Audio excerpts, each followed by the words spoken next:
नमस्कार। प्राइम न्यूजमा स्वागत छ। म संगीता कटुवाल। म दिपेश किमिरे। सुरु गरौँ आजका हेडलाइन्सबाट। सरकारको नीति तथा कार्यक्रम तय गर्न ओलीको नेतृत्वमा कार्यदल। एमालेका 20 ग्यारेन्टी समावेश हुनेमा अन्यल। दलहरूको फरक फरक मुद्दा समेट्नुपर्ने चुनौती। सरकारले राहदानी वितरणलाई सहज बनाउने निर्णय गरे पनि योजना बनेन। सेवाग्राहीको संख्या थामी नसक्नु हुँदा व्यवस्थापनमा समस्या, सर्वसाधारणलाई शास्ति। तराईमा चिसोका कारण जनजीवन कष्टकर। बालबालिका, वृद्ध तथा विपन्न समुदाय मर्कामा।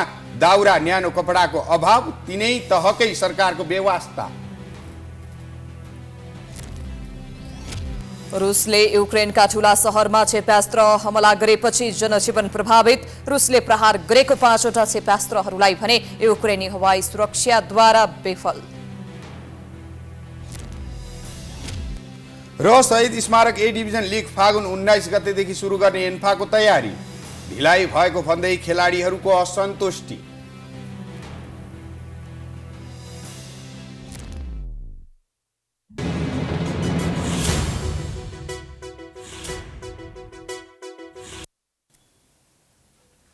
अब प्राइम न्यूज विस्तारमा। पुष्पकमल दाहाल नेतृत्वको मन्त्री परिषदको पहिलो बैठकले राहदानी, सवारी चालक अनुमति पत्र वितरणमा भइरहेको अस्तव्यस्त स्थिति सहज बनाउने निर्णय गर्यो। तर ठोस कार्य योजना बिना गरिएको यो निर्णय कार्यान्वयनको प्रक्रिया नै सुरु भएको छैन। अझै पनि राहदानी लिनको लागि सर्वसाधारणले हुनसम्मको शास्ति पाइरहेका छन्। एक रिपोर्ट। राहदानी विभाग जहिले पनि समस्याको थलो बन्दै आएको छ र आम नागरिकलाई दुःख दिने एउटा सरकारी निकाय मध्ये राहदानी विभाग पनि एक हो। यहाँ हप्तौं दिनसम्म आउनुपर्छ एउटा पासपोर्ट बनाउनको लागि, जो यहाँ रोजगारी सिर्जना नभएर यहाँ केही गर्ने वातावरण नभइसकेपछि विदेश पलायन हुने जुन बाध्यता छ त्यो बाध्यतालाई पनि त्यति सहज बनाइदिएको छैन राहदानी विभागले।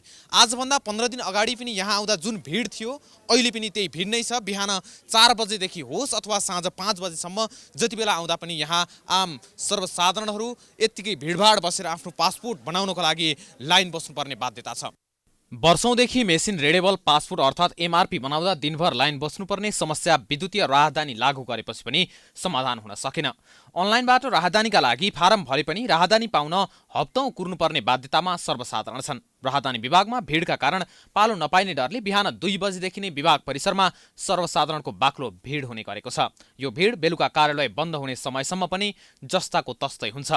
अनलाइन प्रणाली मार्फत फर्म भरेर राहदानी समयमा नै पाइन्छ भन्ने आश गरेर मोटो रकम फर्म भर्नका लागि बुझाए पनि दैनिक लाइन बस्नुपर्ने अवस्था विभागमा छ। उक्त फारम भर्दा राहदानी लिन आउने मिति समय तोकिएको हुन्छ। अनलाइन फारम भरेको विभागमा ती कागजात बुझाउनु पर्ने हुन्छ। पासपोर्ट लिनु अगाडि बायोमेट्रिक गर्न, पैसा तिर्न र पासपोर्ट लिनको लागि छुट्टै लाइनमै बस्नुपर्ने अवस्था छ। अनलाइनबाट सेवा दिने भनिए पनि सेवाग्राहीले विभिन्न चरणका सेवा लिन विभागमा नै आउनुपर्ने हुन्छ। अझै विभागमा आए पनि समयमा नै पासपोर्ट नपाउँदा दूरदराजबाट आएका सर्वसाधारण मर्कामा परेका छन्। 2 महिनालाई प्याक भइसक्यो भन्थे, त्यही भएर अनि हामी त बाहिरदेखि साइबरमा चाहिँ झ्याप्पै भइहाल्यो। 5000 तिरेपछि झ्याप्पै भइहाल्यो। अहिले फेरि यहाँ पासपोर्ट ननिस्केको 4 दिन भइसक्यो। आज आयो, भोलि गयो, त्यस्तै दिन बित्यो। यहाँ चाहिँ जवाफ चाहिँ के आउँछ? 11 नम्बरबाट 12 200 त्यस्तै त अनि बन्दैछ भन्छ। त्यही एकदम गाह्रो। कति दिन भयो त आएको? आएको त तपाईँको यो अनलाइन फर्म भर्नै गाह्रो है। त आएको त 1 हप्ता भइसक्यो नि। 1 हप्ता भयो, अझै पासपोर्ट पाउनु भएको छैन? छैन। यहाँ आएको लगभग 12 दिन भयो। उहाँ बन्छ तर 3 महिनामा बन्छ भन्ने सुनेको थियौँ। यहाँ तत्काल दिन्छ भनेर आयो, यहाँ महिना दिन बित्नै भयो। कति बेलादेखि यहाँ लाइनमा हुनुहुन्छ नि तपाईँ? लाइनमा यहाँ लगभग समथिङ 1 घन्टा अलि ज्यादा भयो लाइन बस्या। यहाँ 1 घन्टा। अरू बेला पनि हिजो अस्ति पनि आइरहनुहुन्थ्यो? आउँथ्यौँ, अब मान्छे ज्यादा फर्किँदै जान्थ्यौँ। होला नि त भन्दै। काठमाडौँबाट राहदानी बनाउन 12000 तिर्नुपर्ने हुन्छ भने जिल्लाबाट बनाउँदा 5000 मा बनाउन सकिन्छ। राहदानी हराए वा बिग्रिएमा 17000 तिरेर बनाउन सकिने व्यवस्था छ। विभागले 77 जिल्ला तथा विभिन्न नियोग मार्फत पनि राहदानी वितरण गरिरहेको छ। तर अत्यावश्यक भएर 2-3 दिनमै पासपोर्ट बनाउनु पर्ने भए पनि विभागको ढिलासुस्तीका कारण समयमा पासपोर्ट पाउन असम्भव जस्तै छ। दैनिक 2000 लाई सेवा दिने अपेक्षा गरेर त्यही अनुसारको प्रणाली बनाएको, तर दैनिक 6-7 हजार सेवाग्राहीलाई सेवा दिनुपर्ने भएकोले गाह्रो भएको विभागको भनाइ छ। विभागसँग पर्याप्त जनशक्ति नहुँदा पनि यस्तो समस्या भएको विभाग बताउँछ। चाहिँ सर्टेन कम्प्युटरहरू क्यामेरादेखि लिएर स्टेसन चाहिन्छ बायोमेट्रिक्स गर्नको लागि। त्यो स्टेसनहरू चाहिँ हामीले फिक्स्ड नम्बरमा मात्रै 22वटा स्टेसन राख्यौँ होइन, सोच्यौँ। अनि त्यस पछाडि यहाँको अरू सबै जनशक्ति मिलाएर चाहिँ दैनिक हामीले 2000 जनालाई चाहिँ सेवा दिन सक्छौँ। हाम्रो एजम्सन के भयो भने विभागमा चाहिँ दैनिक 2000 भन्दा त कति आउनु होला र, यहाँ त द्रुत सेवा मात्रै हो होइन, पासपोर्टको फी पनि बढी छ जिल्ला प्रशासन कार्यालय भन्दा, अनि दैनिक 2000लाई चाहिँ सेवा दिन सकिन्छ भन्ने खालको त्यो एजम्सन गरियो हामीले। त्यो तर हामीले यस्तो धेरै मान्छे आउनुहुन्छ भनेर प्रक्षेपण गरिएन त्यो बेलामा है। यो समस्या एकाएक उत्पन्न भएको समस्या भने होइन, सधैँ यस्तै भिडभाड विभागमा हुने गर्थ्यो। विभागलाई कति सेवाग्राहीलाई सेवा दिनुपर्छ भन्ने पनि राम्रोसँग थाहा छ, तर त्यसलाई समाधान गरेर जनमैत्री सेवा दिन विभागले प्रभावकारी कदम चालेको पाइँदैन। नयाँ सरकार गठन हुनासाथ नागरिकको यो समस्या समाधान गर्न पहल लिएको भए पनि स्पष्ट कार्ययोजना नै बन्न सकेको छैन। बुधबार उपप्रधान तथा गृहमन्त्री रवि लामिछानेले अनुगमन गरे पनि भिड सहज बनाउन के गर्ने भन्ने स्पष्ट योजनासहितको निर्देशन दिन सकेनन्। सरकारले चासो लिए जस्तो गरेको देखिए पनि विभागले मिलेमतो गरेर कमिसनको खेलमा जनतालाई शास्ति त दिएको छैन भन्ने प्रश्न उब्जिएको छ। संघीय संसद सचिवालयले भ्रष्टाचारको अभियोग लागेका काङ्ग्रेस सांसद टेक बहादुर गुरुङलाई निलम्बन गरेको छ। तर हत्या अभियोगमा प्रहरीको फरार सूचीमा रहेका एमाले सांसद लक्ष्मी महतो कोइली भने निलम्बनमा परेनन्। सचिवालयको यस्तो कदमलाई कतिपयले पक्षपातपूर्ण व्यवहार मानेका छन्, तर सरकारी निकायहरू भने एक अर्कोलाई दोषारोपण गरी आफू उम्किन खोज्छन्। एक रिपोर्ट। नेता गिरिराजमणि पोखरेललाई हराएर प्रतिनिधि सभा सांसद बनेका एमाले नेता लक्ष्मी महतो कोइरी अहिले पनि प्रहरीको फरार सूचीमा छन्। महोत्तरी क्षेत्र नम्बर 1 मा वारिस मार्फत प्रतिनिधि सभा सदस्यको उम्मेदवारी दर्ता गराएका कोइरीले पक्राउ पर्ने डरले सांसदको प्रमाणपत्र पनि वारिस मार्फत नै बुझेका थिए। मधेस आन्दोलनको क्रममा 2072 मा महोत्तरीको जलेश्वरमा नेपाल प्रहरीका असय थमन विकको हत्या भएको थियो। घाइते भएर अस्पताल जाने क्रममा उनको एम्बुलेन्सबाट तानेर चरम यातनासहित लखेटी हत्या गरिएको थियो। उक्त हिंसात्मक आन्दोलनको नेतृत्व कोइरीले गरेको आरोप छ। कोइरीसहित 28 जनालाई हत्याको अभियोग लागेको थियो। कतिपयले हत्या अभियोगमा जेल सजाय भोगे पनि कोइरीसहित कतिपय अभियुक्त भने अहिले पनि प्रहरीको फरार सूचीमा छन्। भ्रष्टाचार मुद्दामा नेपाली काङ्ग्रेसका सांसद टेक बहादुर गुरुङ निलम्बनमा पर्दा पनि कोइरीको सांसद पद भने यथावत रहेपछि यो घटनाको आलोचना हुन थालेको छ। हत्या अभियोगमा फरार रहेका व्यक्तिको सांसद पद कायम रहने तर भ्रष्टाचारको अभियोग लागेका व्यक्तिको सांसद पद जाने घटनाले धेरैको ध्यान खिचेको छ। यो घटनामा संसद सचिवालय सरकारको इसारामा चलेको आरोप पनि लागेको छ। तर सचिवालय पनि प्रक्रियामै रहेर यस्तो कदम चालिएको बताउँछ। संविधानले नै के उल्लेख गर्यो भने यदि भ्रष्टाचारको मुद्दा लागेको जानकारी प्राप्त भयो भने स्वतः उहाँहरू निलम्बन हुन्छ भन्ने कुरा जानकारी भएपछि सभामुख अहिले ज्येष्ठ सदस्यको हैसियतले जो हुनुहुन्छ उहाँले चाहिँ यसमा निर्णय गरेर हामीले सूचना प्रकाशित गरेका हौँ। अब जहाँसम्म प्रहरीको तपाईँले उठाउनु भएको विषय जुन प्रहरीको फरार लिस्टमा रहेको जानकारी जुन आएको छ, अब त्यो फरार लिस्टमा आएको जानकारीको सम्बन्धमा चाहिँ आवश्यक सहयोग गर्ने भनेको छ प्रहरीले। त्यसमा निलम्बनको कुनै प्रावधानहरू काहीँ कानुनी व्यवस्था छैन। अब मान्छे नै फरार छ भने अब निलम्बन घोषणा कसरी गर्ने? प्रक्रियामै रहेर यस्तो कदम चालेको बताउने पाण्डेले अरू निकायलाई दोष थपर्न पनि छुटाएनन्। समयमै पत्र आएको भए भ्रष्टाचार र हत्याको अभियोग लागेका सांसदको शपथ कार्यक्रम नै रोक्न सकिने उनको तर्क छ। तर पक्षधर्तापूर्ण व्यवहार किन भयो भन्ने कुराको चित्त बुझ्दो जवाफ पनि उनीसँग पनि छैन। आम सबै सञ्चार माध्यम मार्फत चाहिँ आज शपथ ग्रहण हुँदैछ भन्ने कुरा सबै थाहा थियो। तर शपथ ग्रहण कार्यक्रम सम्पन्न भइसकेपछि प्रहरी कार्यालयबाट हामीलाई 1:50 मा भनौँ 1 बजे शपथ ग्रहण कार्यक्रम थियो भने 1:50 मा बल्ल हामीलाई जानकारी आयो। अब जानकारी समयमा आएको भए शपथ ग्रहण कार्यक्रममा पनि सहभागी हुन सक्ने स्थिति बन्ने थिएन। हामी उहाँहरूलाई जानकारी गराउँथ्यौँ होइन। उहाँ चाहिँ अब त्यहाँ उपस्थित भएको कुरा त त्यहाँ जगजाहेर छ नि त। त्यसै गरी अख्तियार दुरुपयोग अनुसन्धान आयोगले पनि हामीलाई भोलिपल्ट मात्रै चिठी पठाएको हो। नेपाल प्रहरीका प्रवक्ता टेक प्रसाद राई भने महोत्तरीबाटै पत्र ढिलो आएकाले संसद सचिवालयमा पत्र पठाउन ढिलो भएको बताउँछन्। साथै नेपाल प्रहरी कानुन बमोजिम कदम चाल्ने भन्दै उनले पनि स्पष्ट जवाफ दिन चाहेनन्। कहिले न कहिले कस्तो हुन्छ भने बाघ कराउनु बाख्रा हराउनु जस्तो मात्रै हो। प्रहरीले जहिले पनि कानुन बमोजिम गर्ने हो होइन। तालुक गृह मन्त्रालयको आदेश निर्देशनलाई फलो गर्ने हो र जुन सम्मानित अदालतले जुन निर्देशन दिएको हुन्छ आदेश दिएको हुन्छ त्यसलाई कार्यान्वयन गर्छ होइन, गरेको छ, गर्नेछ। यो राजनैतिक विषय भएकाले राजनैतिक रूपमा समाधान खोज्नुपर्ने समेत उनको तर्क छ। त्यसका लागि गृह मन्त्रालयको निर्देशन आवश्यक पर्ने उनी बताउँछन्। 58 वर्षीय कोइरी एमाले नेता रघुवीर महासेठ निकट मानिन्छन्। उनलाई महासेठले नै जसपाबाट एमाले प्रवेश गराएका हुन्। जिल्ला अदालत महोत्तरीले 2076 असोजमा कोइरीलाई 1 लाख धरौटीमा छाड्न आदेश दिए पनि असै विकका आफन्त पुनरावेदनमा गएपछि जनकपुर उच्च अदालतले उनलाई थुनामा राखेर मुद्दा अगाडि बढाउन आदेश दिएको थियो। कोइरी विरुद्धको मुद्दा अहिले पनि अदालतमा विचाराधीन छ भने उनी अहिले पनि प्रहरीको फरार सूचीमा छन्। तत्कालीन राजा स्वर्गीय वीरेन्द्र शाहको 78औं जन्म जयन्ती बिहिबार सम्झना गरी मनाइएको छ। बुबा महेन्द्र तथा आमा इन्द्रराजे लक्ष्मीदेवी शाहको कुखबाट वीरेन्द्रको जन्म विक्रम सम्वत 2002 साल पुष 14 मा भएको थियो। स्वर्गीय राजा वीरेन्द्रको जन्म जयन्तीका दिन ललितपुरको जाउलाखेली स्थित शालिगमा राज संस्थामा आस्था राख्नेहरूले माल्यार्पण गरेका थिए। विक्रम सम्वत 2028 सालमा नेपालको राजा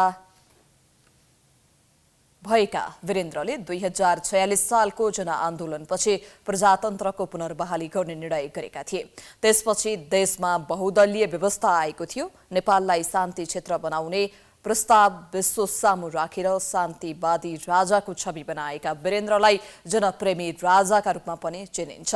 इतिहासकै अकल्पनीय घटनाका रूपमा विक्रम सम्वत 2058 साल जेठ 19 गते शुक्रबार नारायण हेटी दरबारभित्र राजा वीरेन्द्रको वंशनाश भएको थियो। तत्कालीन रानी ऐश्वर्या, युवराज दिपेन्द्र, अधिराज कुमार निराजन, अधिराज कुमारी श्रुति लगायतको हत्या भएको नारायण हेटी हत्याकाण्ड भने अझै रहस्यमय छ।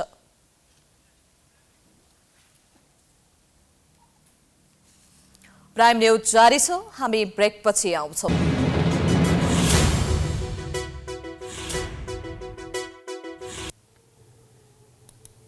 ब्रेकपछि स्वागत छ। अब बाँकी न्यूज। 4 थरी विचार बोकेका दलहरूबीच कुनै स्पष्ट कार्यक्रमको खाका नै नबनाई गठन भएको सरकारले 5 दिनभित्र न्यूनतम साझा कार्यक्रम तयार पार्ने जनाएको छ। नेकपा एमालेका अध्यक्ष केपी शर्मा ओलीको संयोजकत्वमा कार्यदल नै गठन गरी साझा कार्यक्रम तय गर्ने सत्तारूढ दलको तयारी छ। फरक फरक दलका भिन्न भिन्न एजेन्डा समेटेर चुनौतीपूर्ण रूपमा नीति तथा कार्यक्रम बनाउन सरकारलाई फलामको चिउरा चपाउनु सरह हुनेछ। एक रिपोर्ट। एमाले लगायत 7 दलको समर्थनमा पुष्पकमल दाहाल प्रचण्ड प्रधानमन्त्री बनेसँगै सत्ता साझेदार दल 5 दिनभित्र न्यूनतम साझा कार्यक्रम ल्याउने तयारीमा छन्। प्रधानमन्त्री बन्नै पर्ने प्रचण्डको जिद्दी र काङ्ग्रेस सभापति शेरबहादुर देउवा नेतृत्वको सत्ता गठबन्धन तोड्नै पर्ने ओलीको सङ्कल्प मिलेपछि प्रचण्ड नेतृत्वको गठबन्धन बन्न पुग्यो। बिहिबार बसेको गठबन्धनका प्रमुख साझेदार दलहरूको बैठकले एमालेका अध्यक्ष ओलीको संयोजकत्वमा नीति तथा कार्यक्रम बनाउन कार्यदल बनाएको छ। कार्यदल सदस्यहरूमा माओवादी केन्द्रबाट वर्षमान पुन, राष्ट्रिय प्रजातन्त्र पार्टीबाट डाक्टर धवल शमशेर राणा, स्वतन्त्र पार्टीबाट डाक्टर मुकुल ढकाल समितिमा रहनेछन्। जसपा, जनमत र नागरिक उन्मुक्ति पार्टीबाट भने प्रतिनिधित्व हुन बाँकी छ। प्रमुख सत्ता साझेदार दलहरूको आज हामी बैठक बस्यौँ। हामीलाई केही दलका साथीहरू उपस्थित हुन त पाउनु भएन र हामीले चाहिँ एउटा निर्णय गरेका छौँ भने एउटा न्यूनतम साझा कार्यक्रम तय गर्ने, 5 दिनभित्र न्यूनतम साझा कार्यक्रम तय गर्ने र यो प्रमुख सत्ता साझेदार दलको संयोजकको रूपमा हामीले एमाले अध्यक्ष आदरणीय केपी शर्मा ओलीलाई हामीले संयोजकका रूपमा अगाडि बढाउने निर्णय भयो र 5 दिनभित्र एउटा न्यूनतम साझा कार्यक्रम तय गर्ने निर्णय गर्यो। फरक विचार समूहमा विभक्त गठबन्धनमा सामेल भएका गणतन्त्रप्रति अनुदार र यो व्यवस्थामा सहभागी पुराना संसदको खेलाडीबाट कुनै परिवर्तन गर्न नसकिने वकालत गर्ने राष्ट्रिय स्वतन्त्र पार्टी र राप्रपा लगायतका दलको सहभागिता तथा समर्थनमा बनेको सरकारलाई साझा कार्यक्रम तय गर्न भने सहज छैन। एमालेले निर्वाचन अघिको घोषणापत्र सार्वजनिक गर्दै 5 वर्षका लागि 20 वटा ग्यारेन्टी सहित एजेन्डा प्रस्तुत गरेको थियो। समृद्धिका लागि नीतिगत र संरचनागत सुधार गर्नेदेखि राष्ट्रहित र नागरिक हितलाई सर्वोपरि राखी राज्य सञ्चालन गर्ने एमालेको योजना थियो।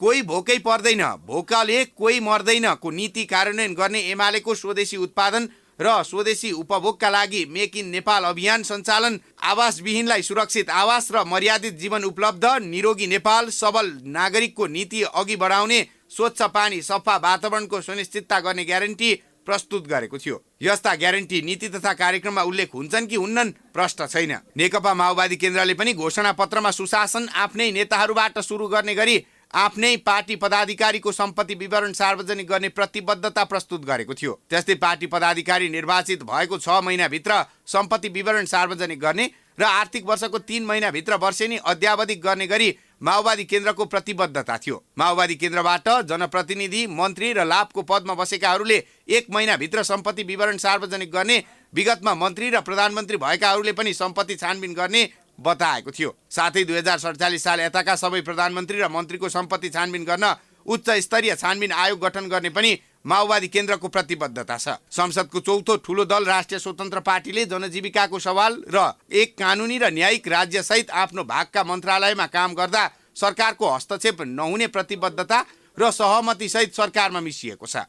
हामीले चाहिँ के राखेका छौँ भने जनजीविकाकै सवाल र चाहिँ एउटा कानुनी राज्य र न्यायिक राज्य चाहिँ हुनुपर्छ र त्यसमा काम गर्दाखेरि चाहिँ हाम्रो मन्त्रालयमा सरकारको तर्फबाट, प्रधानमन्त्रीको तर्फबाट हस्तक्षेप नभइकन काम गर्न पाउनुपर्छ भन्ने हाम्रो चाहिँ शर्त राखेका छौँ।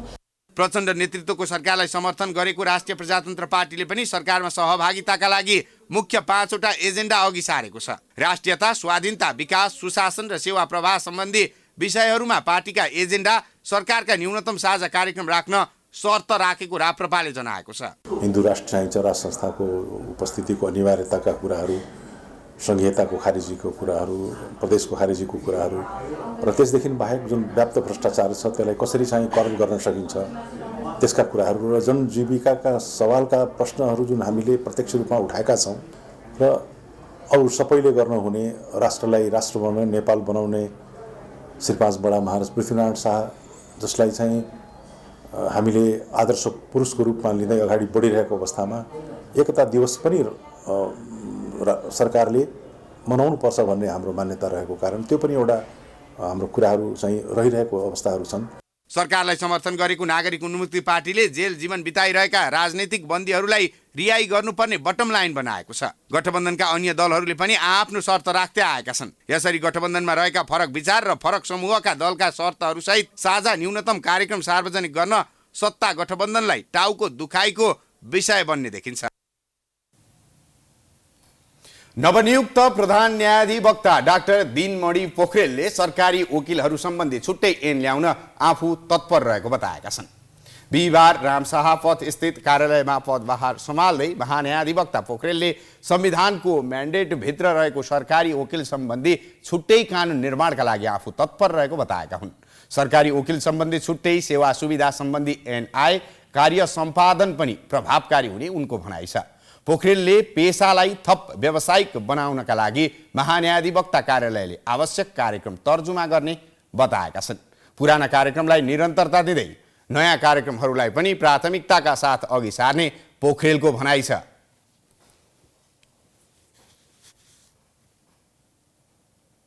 लिडरसिपले भएका आइडियाहरूलाई कलेक्टिभ रूपमा एक ठाउँमा राखेर एउटा कलेक्टिभ विस्डमको रूपमा दृष्टिकोण बनाएर सबैलाई गोलबन्द बनाएर अगाडि लान सक्छ। त्यस हुनाले म यहाँहरूलाई के निवेदन गर्न चाहन्छु भने म कुनै रेडिमेड फर्मुला लिएर, कुनै रेडिमेड एजेन्डा लिएर, कुनै एउटा चाहिँ एउटा वेस्टेड इन्ट्रेस्ट लिएर म यो पदमा आएको छैन। म ओपन माइन्डेड भएर आएको छु। आइडियाहरू यहाँहरूसँग अलरेडी छँदैछन्। यी सबै आइडियाहरूलाई फ्लोरिस हुने र मेनस्ट्रिम गर्नका लागि प्रयत्न गर्ने मेरो कोसिस हुनेछ। बिहिबार नै नवनियुक्त महान्यायाधिवक्ता पोखरेललाई राष्ट्रपति विद्यादेवी भण्डारी र प्रधानमन्त्री पुष्पकमल दाहालको उपस्थितिमा कामु प्रधान न्यायाधीश हरिकृष्ण कार्कीले पद तथा गोपनीयताको शपथ गराएका थिए।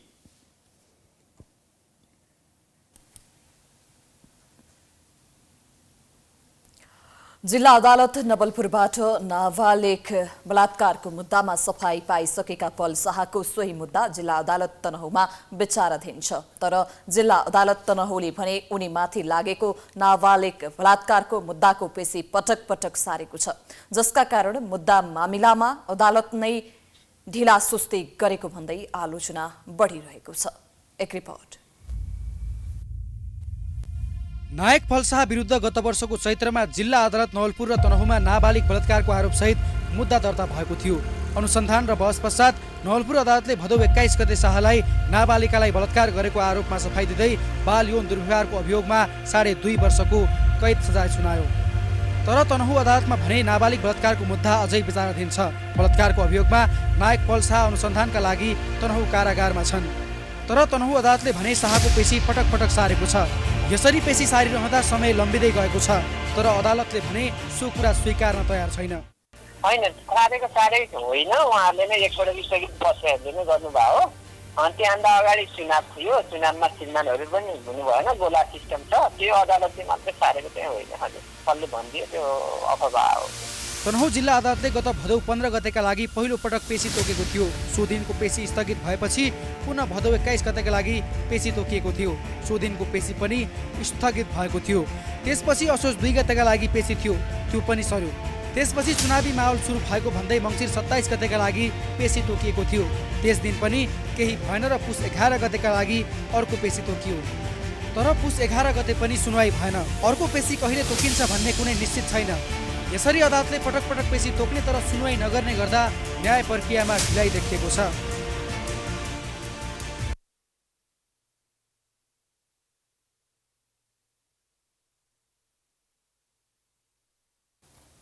पुस महिना सुरु भएसँगै लुम्बिनी प्रदेश तथा पश्चिम तराईका जिल्लाहरूमा चिसो बढेको छ। बिहानदेखि लाग्ने बाक्लो हुस्रुका कारण जनजीवन प्रभावित भएको छ। चिसोले बालबालिका, वृद्ध तथा विभिन्न समुदायका नागरिक बढी प्रभावित भएका छन्। तर तिनै तहका सरकारले चिसोबाट जोगाउन कुनै कदम चालेका छैनन्। एक रिपोर्ट। लुम्बिनी प्रदेशका तराईका जिल्लाहरूमा केही दिन यता बिहान बाक्लो हुस्सु लाग्न थालेपछि चिसो बढेको छ। मङ्सिरको अन्तिम साता र पुस सुरु भएपछि बाँके लगायत अन्य जिल्लाहरूमा जाडो बढेको छ। प्रदेशका पहाडी क्षेत्रमा कुइरो र तराईका जिल्लामा हुस्सु लाग्न थालेको छ। चिसो बढेपछि सर्वसाधारणका दैनिक कामकाज प्रभावित हुन थालेका छन्। चिसो बढेसँगै रुगाखोकी र श्वास प्रश्वासका बिरामी बढेका छन्। बाक्लो हुस्सु र कुइरो लागेपछि हवाई उडान समेत प्रभावित भएका छन्। बाक्लो कुइरो र चिसोका कारण सवारी साधन सञ्चालनमा समस्या भएको छ भने चिसोले दमका बिरामी, दीर्घरोगी, गरिब, बालबालिका र ज्येष्ठ नागरिक समस्यामा परेका छन्। चिसोबाट बच्न स्थानीय तहले राहतको कार्यक्रम ल्याउन स्थानीयले माग गरेका छन्। ठंडी बढ़ाने वाली तो कुछ सहयोग कराओ, कंबल उम्बल, जैकेट वाकेट, जूता चप्पल तो कुछ चाहिए, टोपी चाहिए, अच्छा सहयोग तो कराओ। गरीब आदमी हम लोग सुबह शाम काम करे वाले, ठंडी में दौड़े वाले, मांझे हो जाए तो कुछ सहयोग साहब करो। अब बिना काम करके तो हमका खाए न मिली, और काम करे वाला अवस्था नहीं रहेगा। 70-71 साल के हो गए, कसके साहब दिन का टाइम हमारे लोग थोड़ा घर कुरिया रहे वो गिरेगा। नगरपालिकाको काम के हो थाहा छैन। हामीले गर्छौँ, चुनाव हुने बेला हामीले सबै सरसफाइ गर्छौँ, ऊ गर्छौँ भन्छौँ। नेपालगञ्ज बजार अँध्यारो छ, बत्ती सत्ती पनि लगाइयो होइन, लगाउन भने 10 चोटि भन्दा पनि प्रतिनिधिहरूले मान्दैनन्। यस्तो चिसोमा बुढाबुढी मान्छेहरूले, स्थानीय मान्छे बुढाबुढीहरूलाई स्थानीय प्रशासनले सहयोग गरे हुन्थ्यो होला। बिहानदेखि बाक्लो हुस्सुका कारण सवारी साधन सञ्चालनमा समेत समस्या भएको र दुर्घटनाको जोखिम बढेको सवारी चालकको भनाइ छ। हुस्सु लागिरहेछ, अब त्यस्तो प्यासेन्जरहरू छिटो जाम हतार छ भन्छन्, तर अब बिस्तारै हिँड्नुपर्ने हुन्छ। हुस्सुमा आँखा देखिन्न, लाइट मधुरो देखिन्छ, अरू खासै त्यस्तो समस्या त हुन्न। त्यहाँ हुस्सु लागेको बेलामा अब गाडी बिस्तारै हिँड्नुपर्ने हुन्छ।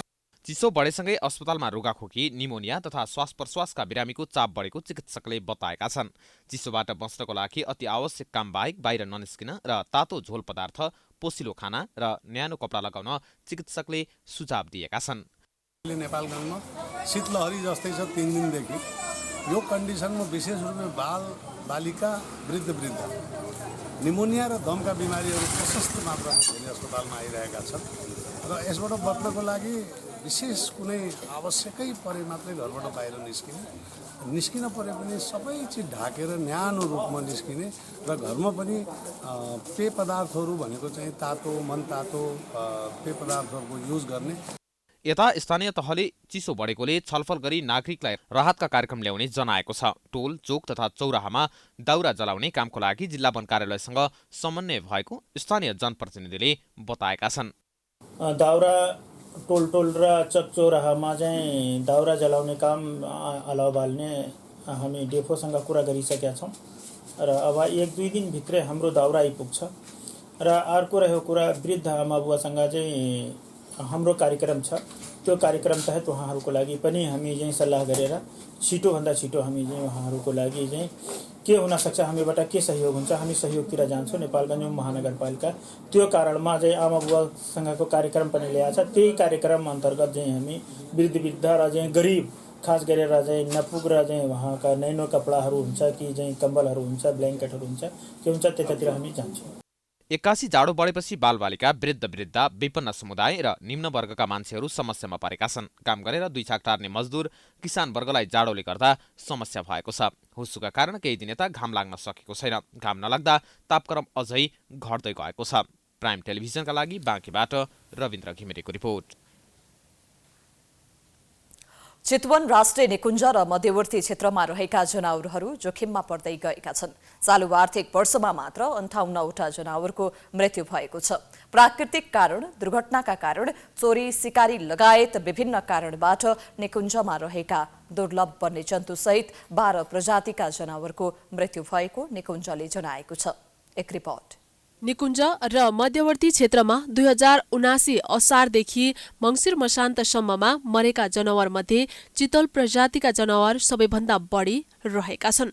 त्यस्तै चितलपछि धेरै मर्नेमा गैंडा रहेको निकुञ्जले जनाएको छ, जसमध्ये 32वटा चितल र 6वटा गैंडा मरेका छन् भने 2वटा हात्ती, 3वटा अन्ना, 3वटा गौरीगाई, 3वटा खडेल कोही, 3वटा बदेल, 2वटा जरायो, 2वटा कछुवा, 2वटा बाँदर र 1वटा लगुनाको मृत्यु भएको निकुञ्जले जनाएको छ। चितवन राष्ट्रिय निकुञ्जमा चालु आर्थिक वर्ष 2079-80मा चाहिँ आजको मितिसम्म मङ्सिर मसान्तसम्म चाहिँ जम्मा 58वटा वन्यजन्तुहरूको चाहिँ मृत्यु भएको छ, जसमा सबैभन्दा बढी चाहिँ चित्तल चाहिँ त्यसमा पनि जुन चित्तलहरू गाउँ बस्तीको क्षेत्रमा बफरजोनमा आउँदाखेरि त्यहाँ रहेका चाहिँ जुन कुकुरहरूको आक्रमणबाट चाहिँ मर्ने सङ्ख्या बढी छ। मृत्यु भएका जनावरहरूको प्राकृतिक कारण, मानवीय कारण र एक आपसमा जुधेर मृत्यु भएको हो। निकुञ्जले जनावरको मृत्यु दर कम गर्न विभिन्न कार्यक्रम गर्दै आएको जनाएको छ। जनावर र मानवसँग सम्बन्ध बढाउन निकुञ्ज र मध्यवर्ती आसपासका क्षेत्रमा जनचेतनामूलक कार्यक्रम गर्ने, जनावर बस्तीमा जान नदिन तारबार गर्ने, घाँसे मैदान व्यवस्थापन गर्ने, मानवीय बस्तीसँगै चोरी सिकारी कम गर्न, स्पाई क्यामेरा जडान गर्ने र घाइते जनावरलाई उद्धार गरी औषधि गर्ने लगायतका काम गरेको निकुञ्जले जनाएको छ। निकुञ्जभित्र वन्यजन्तुहरूको संरक्षणको लागि हामीले नियमित सुरक्षाको प्रबन्ध, खास गरी गस्ती पेट्रोल र वन्यजन्तुलाई आवश्यक पर्ने आहारा, घाँसे मैदान व्यवस्थापन, पानीको प्रबन्ध मिलाएर उपयुक्त वासस्थान सिर्जना गरी उसलाई बाँच्ने अवसर प्रदान गरिएको छ। अरू जनावरहरू हाइवेमा मर्ने क्रम त त्यो हामीले चाहेर पनि रोक्न सकिने जस्तो छैन, किनभने पूर्वाधार नै यस्तो बनेछ कि वन्यजन्तुको वासस्थानलाई काटेर बिचबाट बनेका छ र त्यसलाई वन्यजन्तुको मृत्यु कम गर्ने उपाय भनेको ती सडकहरू वन्यजन्तु मैत्री संरचनाको रूपमा परिणत गर्नु नै हो। चितवन राष्ट्रिय निकुञ्जमा जनावर हेर्न मात्र थुप्रै पर्यटकहरू आउने गर्दछन्। जनावर देखाएर नै निकुञ्जले करोडौं राजस्व उठाउने गरेको छ। देशको अर्थतन्त्रको मेरुदण्डको रूपमा रहेको पर्यटनको विकासलाई अघि बढाउन पनि जनावर जोगाउनु आवश्यक देखिन्छ। तर निकुञ्जभित्रबाट विस्तार गरिएको सडकहरू जनावर मैत्री नहुँदा पनि जनावरहरू मर्ने गरेका छन्। त्यसैले निकुञ्जमा रहेका जनावर सुरक्षितका लागि निकुञ्जभित्र जनावर मैत्री सडक सञ्जाल पनि आवश्यकता देखिन्छ। प्राइम टेलिभिजनका लागि चितवनबाट रबिना पौडेलको रिपोर्ट। राष्ट्रिय प्रकृति संरक्षण कोष शरद चिडियाखानाले यस वर्ष 682 जीवजन्तुको उद्धार गरेको जनाएको छ। चिडियाखानाको 27औं वार्षिक उत्सवका अवसरमा बिहिबार ललितपुरमा आयोजित कार्यक्रममा हालसम्म चिडियाखानाले 4534 वन्यजन्तु उद्धार गरी व्यवस्थापन समेत गरिसकेको जनाएको छ। 27औं वर्षमा चिम्पान्जी प्रदर्शनमा राखिएको थियो। डिजिटल टिकट काट्ने व्यवस्था लगायतका काम भएको चिडियाखानाले जनाएको छ। कार्यक्रममा राष्ट्रिय प्रकृति संरक्षण कोषका अध्यक्ष डाक्टर कृष्ण प्रसाद ओलीले चिडियाखाना हालसम्मको व्यवस्थापन राम्रो देखिएको र यसलाई प्रभावकारी रूपमा अघि बढ्नुपर्ने बताए। उनले सूर्य विनायकमा आधुनिक चिडियाखाना निर्माणको अवधारणा ल्याइएको तर जाउलाखेलको चिडियाखाना भने सार्ने काम नहुने जानकारी दिए।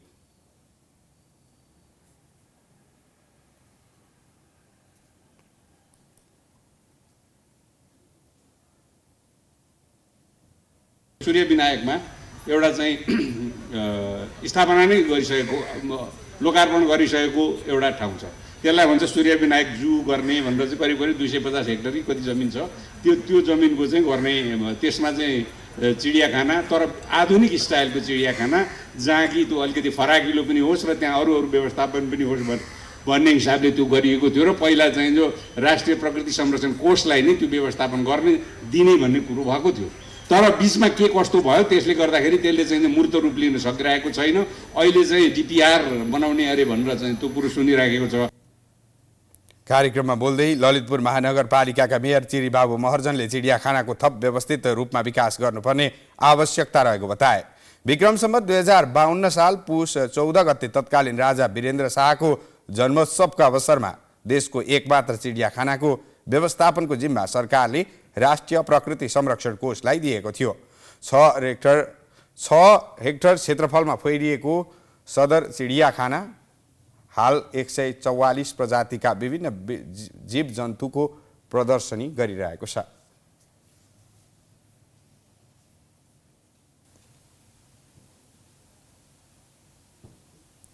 चुनावअघि नेकपा एमाले छाडेका नेता प्रभु शाहले आफ्नै नेतृत्वमा आम जनता पार्टी गठन गरेका छन्। बिहिबार काठमाडौँमा भएको भेलाले प्रभु शाहको अध्यक्षतामा 51 सदस्यीय केन्द्रीय तदर्थ समिति गठन गरेको हो।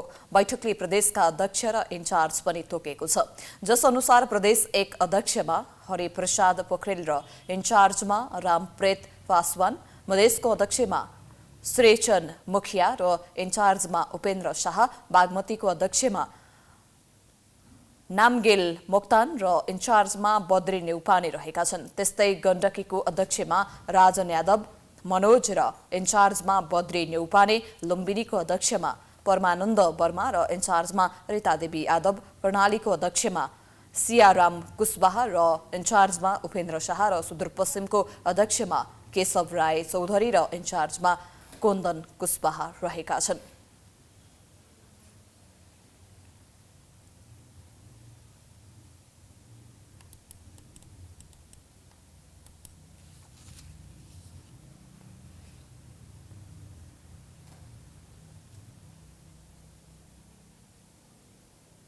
प्रतिनिधि तथा प्रदेश सभामा स्वतन्त्र उम्मेदवारी दिई आफ्नो राजनीतिक यात्रा सुरु गरेकाहरूको राष्ट्रिय सम्मेलन हुने भएको छ।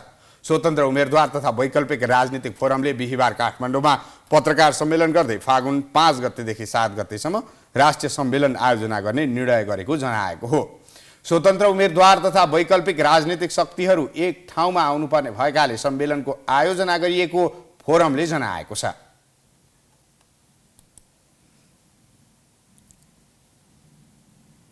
राष्ट्रिय सम्मेलनको आज मिति घोषणा गर्यौं, यानी कि फाल्गुन 5, 6 र 7 गते राष्ट्रिय सम्मेलन गर्ने र राष्ट्रिय सम्मेलन मार्फत एउटा स्पष्ट एजेन्डा र यो देशको दुर्गामी खाका प्रस्तुत गरेर अगाडि बढ्ने भन्ने हामीले एउटा चाहिँ आजको सम्मेलनले आजको बैठकले एउटा चाहिँ मिति तोकेको छ राष्ट्रिय सम्मेलनको विषयमा। राष्ट्रिय सम्मेलन मार्फत देशमा राजनीतिक शुद्धिकरण र सुशासन र आर्थिक समृद्धिको स्पष्ट रोडम्यापको खाका सहित सशक्त र वैकल्पिक शक्तिको घोषणा गरिने बताइएको छ। भारतीय विदेश मन्त्रालयले नेपालसँगको द्विपक्षीय सम्बन्धलाई मजबुत बनाउँदै चुनावपछि बनेको नयाँ सरकारसँग मिलेर काम गर्न उत्सुक रहेको जनाएको छ। बिहिबार आयोजित साप्ताहिक नियमित पत्रकार सम्मेलनलाई सम्बोधन गर्दै भारतीय विदेश मन्त्रालयका प्रवक्ता अरिनन्दम बागचीले पुष्पकमल दाहाल नेतृत्वको नयाँ सरकारसँग मिलेर काम गर्ने बताएका हुन्। नेपालमा चुनावपछि बनेको नयाँ सरकार र राजनैतिक परिस्थितिका बारेमा सञ्चारकर्मीहरूले राखेको जिज्ञासाको जवाफ दिँदै बागचीले प्रचण्ड प्रधानमन्त्री हुने बित्तिकै नरेन्द्र मोदीले बधाई दिएको विषयमा जानकारी गराए।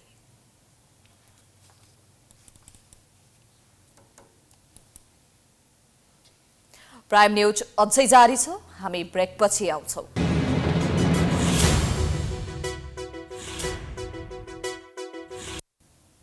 अब स्पोर्ट्स न्यूज।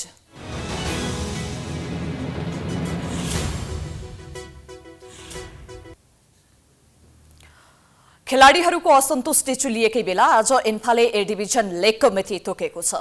अघिल्लो संस्करण सकिएको 1 वर्षपछि अर्को संस्करण हुने भएको छ। यसबीचमा कयौं खेलाडीहरू विदेश पलायन भइसकेका छन्। एक रिपोर्ट। पुस 8 गते नेपाली राष्ट्रिय फुटबल टोलीका स्ट्राइकर अञ्जन विष्टले सामाजिक सञ्जालमा एउटा असन्तुष्टि व्यक्त गरे। उनको असन्तुष्टि घरेलु लिग फुटबल सञ्चालनमा भइरहेको ढिलासुस्तीलाई लिएर थियो। नेपाली फुटबलको सर्वोच्च निकाय अखिल नेपाल फुटबल सङ्घ एन्फालाई सम्बोधन गर्दै उनले अझै धेरै खेलाडीहरू विदेशिएको देख्न चाहनुहुन्छ भन्दै प्रश्न गरेका थिए। अञ्जनको यो असन्तुष्टि प्रतिनिधि मात्रै हो, सम्भवतः सबै खेलाडीको मनमा यस्तै असन्तुष्टि छ। अञ्जनले असन्तुष्टि व्यक्त गरेको 1 हप्ताभित्रै एन्फाले शहीद स्मारक ए डिभिजन लिग फुटबलको मिति तोकेको छ। बिहिबार बसेको एन्फा र ए डिभिजन क्लब बीचको बैठकमा प्रतियोगिता फागुन 19 गतेबाट सुरु गर्ने सहमति गरिएको हो।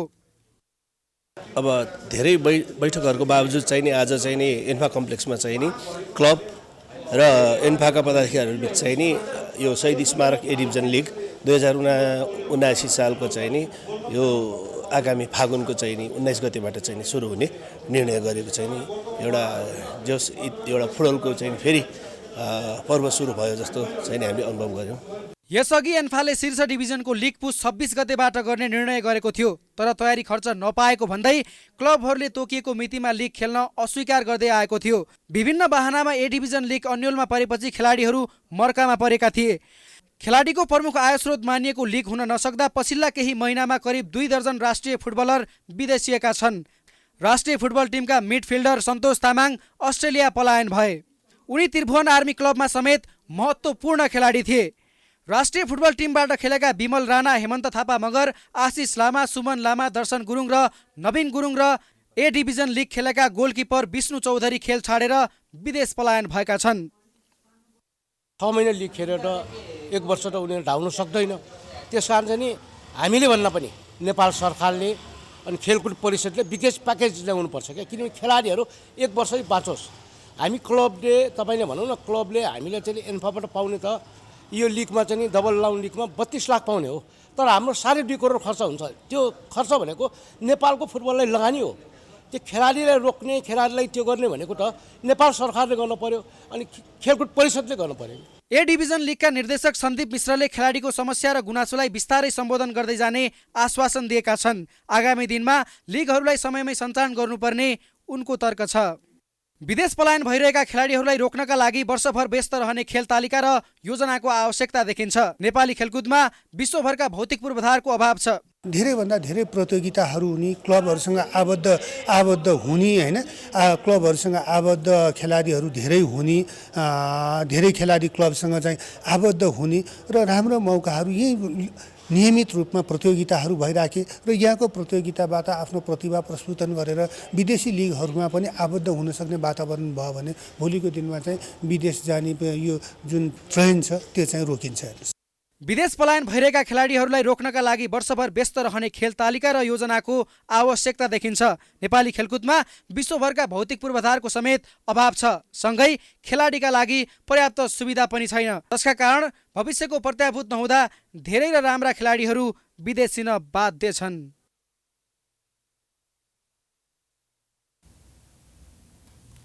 बाइसौं संस्करणको आहारा पोखरा गोल्ड कपमा धरान फुटबल क्लबले विजयी सुरुवात गरेको छ।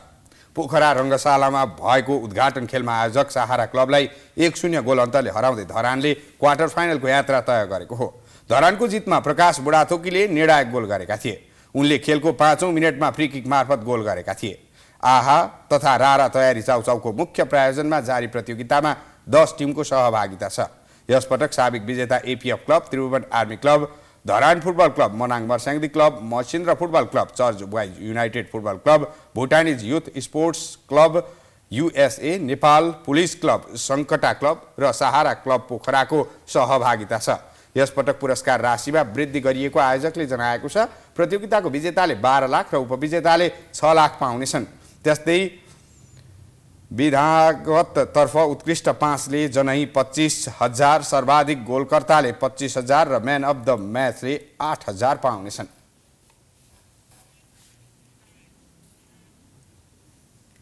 हामी प्राइम न्यूजको अन्त्यमा आइपुगेका छौं। जाँदा जाँदै हेडलाइन्स पुनः एकपटक। सरकारको नीति तथा कार्यक्रम तय गर्न ओलीको नेतृत्वमा कार्यदल। एमालेका 20 ग्यारेन्टी समावेश हुनेमा अन्यल। दलहरूको फरक फरक मुद्दा समेट्नुपर्ने चुनौती। सरकारले राहदानी वितरणलाई सहज बनाउने निर्णय गरे पनि योजना बनेन। सेवाग्राहीको संख्या थामी नसक्नु हुँदा व्यवस्थापनमा समस्या, सर्वसाधारणलाई शास्ति। तराईमा चिसोका कारण जनजीवन कष्टकर। बालबालिका, वृद्ध वृद्धा तथा विपन्न समुदाय मर्कामा दाउरा, न्यानो कपडाको अभाव। तीनै तहकै सरकारको व्यवस्था। रुसले युक्रेनका ठूला शहरमा क्षेप्यास्त्र हमला गरेपछि जनजीवन प्रभावित।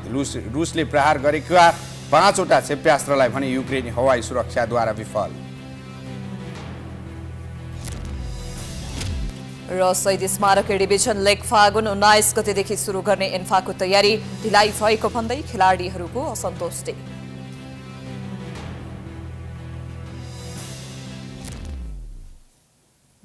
प्राइम न्यूज अहिलेलाई सकियो। यसपछिको प्रस्तुति जनता जान्न चाहन्छन् ऋषि धमलाको साथमा। हेर्दै गर्नुहोला प्राइम टेलिभिजन।